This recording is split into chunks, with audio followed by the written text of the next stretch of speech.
Welcome back नाज़रीन। और of air हमने एक कॉल ली, बड़ी ज़रूरतमंद खातून थी, उनकी कॉल का ज़रूर जवाब देना चाहिए। मिसेस जमील है कराची से। एक तो शर्ट्स की बात की, शर्ट्स मैं आपको रंगीन नहीं पहनने देती हूँ, मेंटल टॉर्चर है, रियली सॉरी। और दूसरा ये मिसेस जमील कह रही है कि अगर आपको कोई तंग करे और वो मुसलसल करता रहे, आपका हक मारता रहे, तो वो मेंटल टॉर्चर से कैसे निकलना चाहिए? पहली चीज़ ये है कि जब आपके पास देखें आपके पास चॉइसेस क्या हैं, क्योंकि अगर वो मुसलसल कर रहा है तो अब आपको एक्शन लेना होगा, अमल करना होगा। तो पहले लिख लें चॉइसेस क्या हैं। चॉइसेस लिखने के बाद कि मैं ये कर सकती हूँ, उसके बाद जो कर सकती हैं उसके नीचे लिखें उसके प्रोज एंड कॉन्स, कॉन्सिक्वेंसेस क्या होंगे, अच्छे और बुरे। उसके बाद जब पेपर पे तमाम चीज़ें आ जाएंगी फिर फैसला करेगा आपको क्या करना है। ठीक है, चलिए ये ज़रूर करिएगा। अच्छा, एक और जो हमारे कॉलर थी जिनके यीबा, उनके हस्बैंड का केमिकल इम्बैलेंस हो गया है, तो वो रेकी उनके लिए बेस्ट रहेगा, बहुत फ़ायदेमंद देगा। ठीक है। अच्छा जी, एक और हमारे साथ जो कॉलर थे जो थी बेसिकली साबरा कह रही सास बहू का जो इशू होता है, तो बहू जब बहू होती है और सास जुल्म करती है तो बहू कहती है जब मैं सास बनूंगी तो मैं ये टॉर्चर या मेंटल टॉर्चर किसी को नहीं दूंगी, लेकिन जब वो सास बनती तो वो भी वही करती है, तो ऐसा क्यों? जल्दी से बता दूं, टाइम कम है। जब आप सास बनती है तो अल्लाह ताला आपको एक मौका दे रहा है एहसान करने का किसी पे। तो अगर आप नहीं एहसान करती, जुल्म करती है, तो आप बहुत गुनहगार होंगी।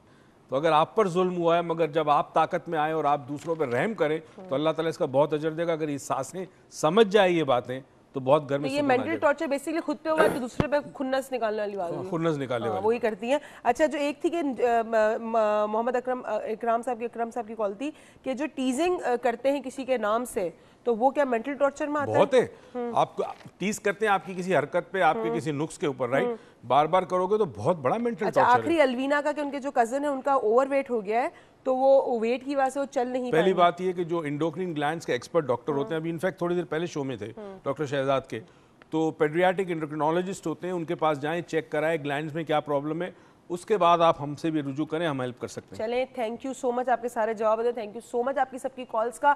आज कोशिश करके हमने सारे सवालों के जवाब दिए हैं, क्योंकि बड़ा ज़रूरी है, आप बड़े प्यार से हमें कॉल करते हैं और आपका प्यार ही है जिसकी वजह से हम हफ्ते में 3 दिन आपके साथ लाइव होते हैं और 3 दिन रिपीट पे होते हैं। अगर आपसे कोई चीज़ मिस हो गई तो हमारा रिपीट टेलीकास्ट ज़रूर देखिएगा। और अगर आप चाहते हैं डॉक्टर मोइज से मिलना है, बात करें, डॉक्टर मोइज लाउंज का जो फेसबुक पेज है उसको प्लीज़ ज्वाइन करें, बिकॉज वहाँ पर हम रेगुलरली होते हैं, तो आपसे बात भी हो जाएगी। कोई पर्सनल बात आपको करनी तो वो भी आप कर सकते हैं। अपना बहुत ख्याल रखिएगा, मेंटल टॉर्चर ना दे दूसरे को, बिकॉज मेंटल टॉर्चर देने से क्या होगा, क्या मिलेगा? यही मिलेगा सिर्फ क्योंकि आप भी इवेंचुअली टॉर्चर हुए। किसी और को मेंटल टॉर्चर देने से पहले, कोई ऐसी बात करने से पहले वो बात आपके जहन में आती है। जब आपके जहन में वो बात आती है तो आपकी पूरी पर्सनैलिटी वो चीज़ बन जाती है। तो किसी को मेंटल टॉर्चर देकर आप किसी का अपना भी फायदा नहीं करें, किसी और का तो फायदा नुकसान तो दूर की बात है। तो stop doing mental torture to others and to yourself. Thank you so much. And कल इनवाइट भी कर लो, जुमेरात के लेक्चर में आ सके, मोस्ट वेलकम। हाँ, चलें।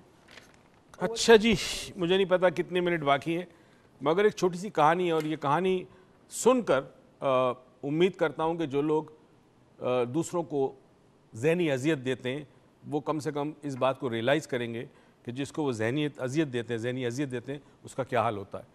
एक बच्चा था 12-13 साल का और बहुत गुस्सा, और उस गुस्से में वो अपने बाज़ दफ़ा टीचर से भी बदतमीज़ी करता, माँ बाप से भी करता, दोस्तों को मारता, ज़हनी अजियत देता, टॉर्चर देता था, आउट ऑफ कंट्रोल एंगर था। और वालिद उसके नहीं चाहते थे कि उसको दवाइयों पे रखे। जब 2-3 ऐसे वाक़यात हुए जहां बच्चे ने तशद्दुद पे उतर आया और लोगों को बाकायदा उसने अजियतें देना शुरू कर दी अपने दोस्तों को, तो एक दिन उसके वालिद जो हैं उसने उसको अपने पास बिठाया और एक बहुत बड़ा लकड़ी का बोर्ड लिया, मोटा सा, और बोर्ड लेके बेटे से कहा कि बेटा एक काम करो, ये बोर्ड है, इसको दीवार पे लगा लो। लगा दिया। बहुत सारी कीलें दी उसको, बड़ी बड़ी, और हथौड़ी दी, और कहा बेटा जिस वक्त गुस्सा आए ना, तुम एक काम ये करना कि ये कील लेकर इस बोर्ड के अंदर ठोंक देना हथौड़ी के साथ। बेटे ने कहा ठीक है। अब जब जब उसको गुस्सा आता वो कील लेता, ठक ठक ठक सीधी बोर्ड के अंदर।